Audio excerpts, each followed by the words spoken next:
Hello everyone, once again welcome back on my YouTube channel. आज हम discuss कर रहे हैं हमारी second unit under industrial law. ठीक है, फर्स्ट यूनिट में हमने कवर किया था फैक्ट्रीज एक्ट 1948। इसमें हमने बहुत सारे प्रोविज़न्स कवर अप किए, बहुत सारे इंपॉर्टेंट टॉपिक्स कवर किए फैक्ट्री एक्ट 1948 के। सेकंड यूनिट में स्टूडेंट आज हम शुरू करने जा रहे हैं एम्प्लॉयज़ कंपनसेशन एक्ट 1923। ठीक है, so let's start the act और द टॉपिक। स्टार्टिंग हम करेंगे एम्प्लॉय कंपनसेशन एक्ट 1923 से। इसमें हम डिस्कस करेंगे object and scope of the act. ठीक है, तो इस एक्ट का क्या ऑब्जेक्ट है और क्या स्कोप है, तो वो हम डिस्कस करेंगे हमारे आज के लेक्चर में। So let's start industrial law unit second employ compensation act 1923। The Employee Compensation Act 1923 extend to whole of India। ठीक है, अगर हम बात कर रहे हैं एम्प्लॉय कंपनसेशन एक्ट की, तो ये एक्ट क्या है, extend to whole of India, यानी कि पूरे इंडिया में एप्लीकेबल है। ठीक है, उसकी हम बात कर रहे हैं। तो मेनली अगर हमें बात करूं एम्प्लॉय और कंपनसेशन, तो ये जो एक्ट है ये भी एम्प्लॉय के लिए बनाया गया है।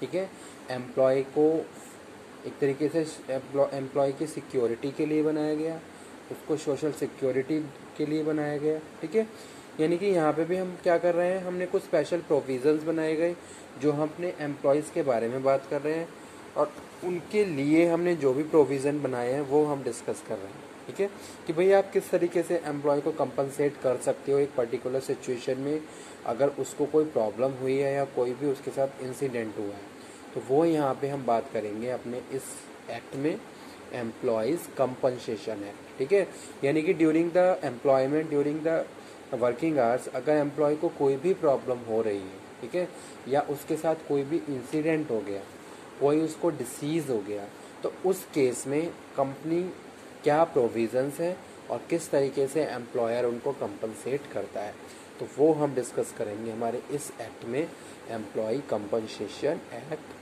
1923।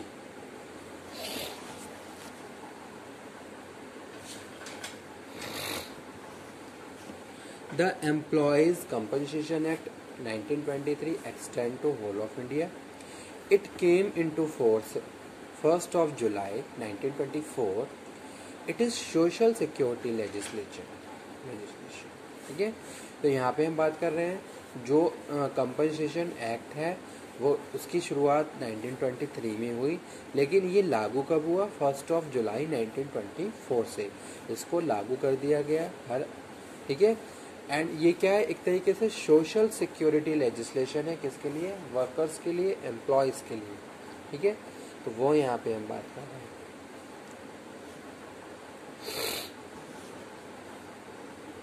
Next one, employ compensation act impose statutory liability upon employer to discharge his moral obligation toward employees. पहली चीज़ यहाँ पे हम बात कर रहे हैं स्टैच्यूटरी लायबिलिटी, यानी कि कुछ कंपनसेशन। ठीक है, फाइनेंशियली आपको क्या है, जिस तरीके से हम बात करते हैं लायबिलिटी की, कि भाई अगर वर्कर्स को कोई भी प्रॉब्लम हो रही है तो आपको क्या करना है, स्टैच्यूटरी लायबिलिटी, यानी कि कुछ कंपनसेशन उनको देना है। ठीक है, किसके बिहाफ पे, उस इंसिडेंट के बिहाफ पे, या फिर उस जो भी कोई सिचुएशन जिसको वर्कर ने फेस किया है एज अ क्रिटिकल सिचुएशन जो भी है, ठीक है, उसके बिहाफ पे आप उसको क्या करेंगे, कंपनसेट करेंगे। यानी कि कुछ एक, अगर हमें बात करें मॉनेटरी टर्म की बात कर रहे हैं, ठीक है, मॉनेटरी बेनिफिट्स एक तरीके से हम कह सकते हैं कि आप अपने वर्कर्स को प्रोवाइड कराएंगे, तो वो यहाँ पे हम बात कर रहे हैं impose statutory liability upon a employer to discharge his moral obligation.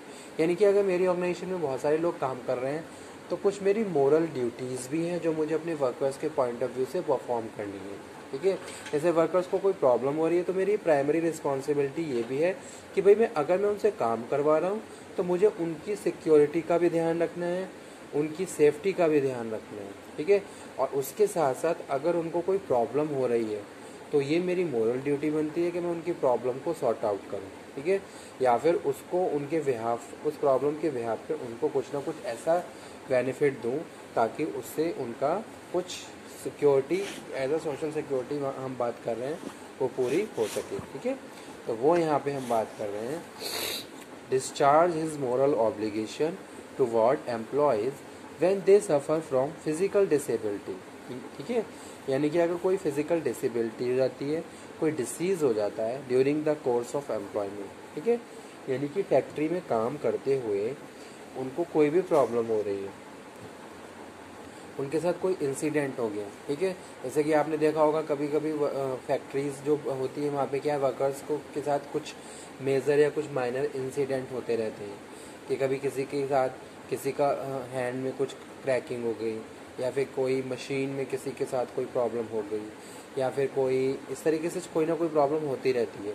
तो उस केस में आपकी मोरल ऑब्लिगेशन है, आपकी मोरल ड्यूटी है कि आप उन वर्कर्स के साथ उनकी सपोर्ट में और या उनके कंपनसेशन के पॉइंट ऑफ व्यू से उन्हें कुछ ना कुछ प्रोवाइड करवाएं। ठीक है, तो वो यहाँ पे हम बात कर रहे हैं डिसेबिलिटी और डिसीज़।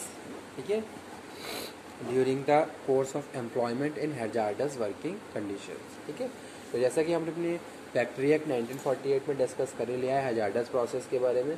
तो वर्कर्स अगर हैजार्डस प्रोसेस को परफॉर्म कंटिन्यू करते हुए अगर उनको कोई भी प्रॉब्लम हो रही है, जैसे कोई फिजिकल डिसेबिलिटी हो गई, उसका कोई हाथ चला गया या कोई पैर कट गया, इस तरह की कोई कंडीशन आ गई, या फिर उसको कुछ बीमारी हो गई, जैसे कोई पॉलिश में वर्कर्स काम कर रहे हैं और पॉलिश में फ्यूम की वजह से उसको ब्रीथिंग में प्रॉब्लम हुई, जिसकी वजह से उसके जो लंग्स में हैं उनमें प्रॉब्लम आ गई। ठीक है, तो यानी कि इस तरीके से उनको कोई प्रॉब्लम हुई है, तो वो यहाँ पे हम बात कर रहे हैं एम्प्लॉयर की क्या है, स्टैट्यूटरी लाइबिलिटी है कि वो उनको कंपनसेट करेगा। ठीक है, तो वो यहाँ पे हम बात करें during the employment in hazardous working condition. The aim of the act is to provide quick and cheaper disposal relating to the compensation which is not possible in comparison. ठीक है, तो यहाँ पे हम बात कर रहे हैं the aim of the act is to provide quick and cheaper disposal, यानी कि quickly you have to provide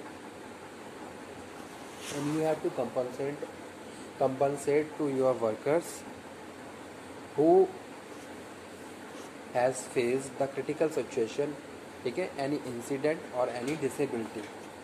तो वो यहाँ पे हम बात कर रहे हैं।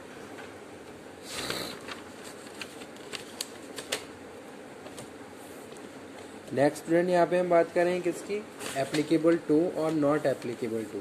तो अगर हम बात कर रहे हैं अपने कंपनसेशन एक्ट 1923 की, तो ये कहाँ कहाँ पे एप्लीकेबल होता है और कहाँ कहाँ पे ये एप्लीकेबल, किन किन कंडीशन में या किन किन ऑर्गेनाइजेशन में ये एप्लीकेबल नहीं है, वो हम डिस्कस कर रहे हैं। तो एप्लीकेबल टू में हम बात कर रहे हैं, पहली चीज़ है mines, there it is applicable, it will be applicable. ठीक है, फैक्ट्रीज में ये एप्लीकेबल है, और फैक्ट्रीज में मेजर बहुत सारी ऐसी कंडीशंस आ जाती हैं जहाँ अपने वर्कर्स को कंपनसेट करना होता है, तो वो यहाँ पे हम बात कर रहे हैं।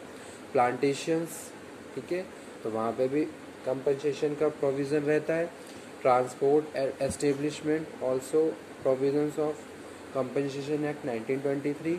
ठीक है, कंस्ट्रक्शन वर्क्स, रेलवेज, शिप और सर्कस, तो ये एरिया है जहाँ पे कंपनसेशन एक्ट क्या है, एप्लीकेबल है। नेक्स्ट हम बात कर रहे हैं स्टूडेंट किसकी, नॉट एप्लीकेबल, कहाँ कहाँ कंपनसेशन एक्ट नॉट एप्लीकेबल नहीं है। Member of arm force union, ठीक है, कोई कंपनसेशन एक्ट वहाँ पे एप्लीकेबल नहीं है।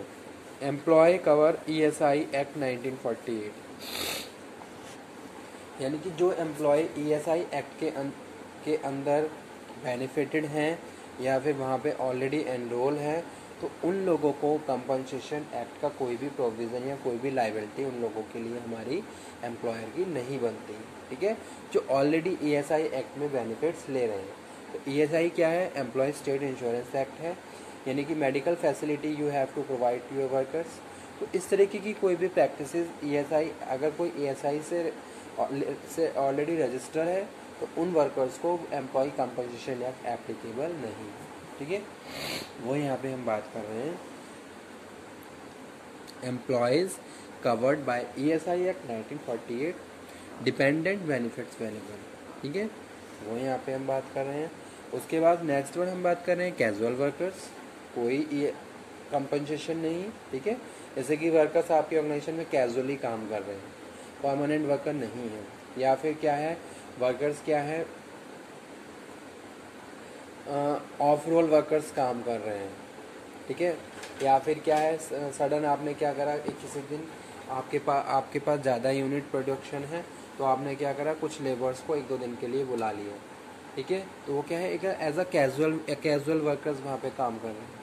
Workers employ otherwise than the employees trade और बिजनेस, ठीक है। तो इस तरह की कंडीशंस में ये एक्ट एप्लीकेबल नहीं होता है, ठीक है। तो स्टूडेंट आज हमने जनरली बात करी बस अपने एक्ट की, ऑब्जेक्टिव क्या है इस एक्ट का, क्या स्कोप है।